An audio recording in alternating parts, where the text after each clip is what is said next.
दसऱ्याच्या मुहूर्तावर वाहन खरेदीला मोठं उधाण आलंय। मुंबई आणि ठाण्यात तब्बल 10,541 वाहनांची नोंदणी झाली।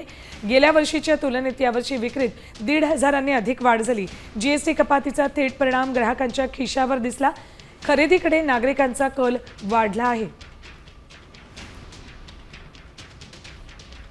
दसऱ्याच्या मुहूर्तावर जीएसटी कमी झाल्यानं मोठ्या प्रमाणात वाहन खरेदी झाली। मुंबईत 10,541 वाहनं खरेदी केली आहेत, नोंदणी झाली आहे। बाईक आणि कारची मोठ्या प्रमाणात खरेदी दसऱ्याच्या मुहूर्तावर झाली। दसऱ्याच्या मुहूर्तावर वाहन खरेदीला मोठं उधाण आलंय। मुंबई आणि ठाण्यात तब्बल 10,541 वाहनांची नोंदणी झाली। गेल्या वर्षीच्या तुलनेत यावर्षी विक्रीत 1,500 अधिक वाढ झाली। जीएसटी कपातीचा थेट परिणाम ग्राहकांच्या खिशावर दिसला। खरेदीकडे नागरिकांचा कल वाढला आहे।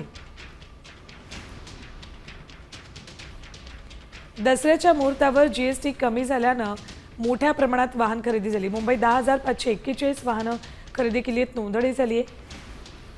बाईक आणि कारची मोठ्या प्रमाणात खरेदी दसऱ्याच्या मुहूर्तावर झाली। आता isakal.com आहे देशातील नंबर 1 ची मराठी न्यूज वेबसाईट। प्रत्येक अपडेटसाठी isakal.com ला नक्की भेट द्या।